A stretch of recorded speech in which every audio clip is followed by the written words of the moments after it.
are there any website that you could recommend that people to start with looking at allocating the right people to help them? Absolutely. So I'm on a website called Psychology Today, and that's a general website for psychologists, and I think it's quite useful. But the main one for PTSD is the EMDR website. It's EMDRAA, the AA stands for Association of Australia, and on the EMDRAA website, there's a Find a Therapist tab. Now, when you go on there, you get various grades of therapists, and they could be any profession. They could be social workers, psychiatrists, nurses. So consultants, they're the most experienced. So look for those levels, because they're all on the website. So accredited consultant is good, but they're often busy.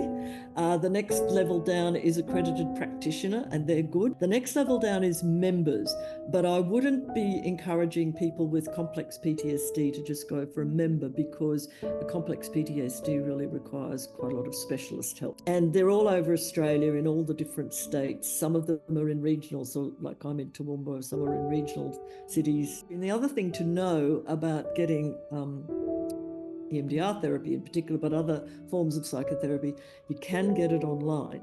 I do quite a lot of online work. I've helped someone recover who was in Fiji. I never met them. Other people I've worked with in Victoria, New South Wales, interstate. I like to meet people in person if I can, at least for one. And because I'm in a regional city, I get people from out of town, you know, on properties who'll come an hour and a half drive and meet me, get 1 or 2 sessions under their belt, and then we revert to Zoom sessions. So you can get therapy online, for PTSD. And it's actually quite nice to do it online insofar as after EMDR, you need to not drive, because it kind of throws you about a bit, and you've got to have about half an hour to settle back down and be able to drive. If you're doing it on Zoom from home, you can just go and lie on your bed. So it has some advantages doing it on Zoom, so long as the technicalities work.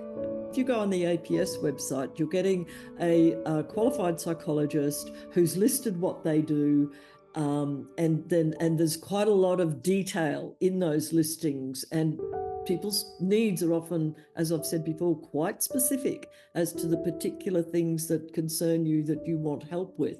So yes, that's a good recommendation. I would applaud that. And the other thing I haven't mentioned much is CBT, cognitive behavioural therapy, which is the second one down in terms of EMDR of effectiveness, particularly if it's trauma focused.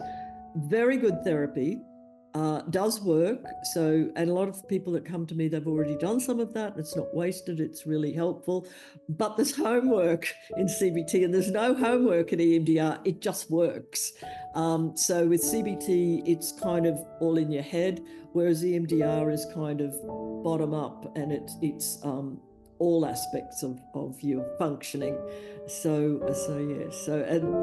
one lady, she said to me, after she'd had a good resolution in EMDR, she said, "Oh, I'm going to go home and practice that." I said, "Why?" And she said, "Because I want it to, stick." And I said, "When you take your car to get the brakes fixed, do the brakes have to practice being fixed?" That's the difference. But yeah, so CBT's useful. So, and that's what they teach in universities. Well, thank you for inviting me, and I hope my contribution will be helpful to your clients and your practice, and it's lovely to work with you. Thank you.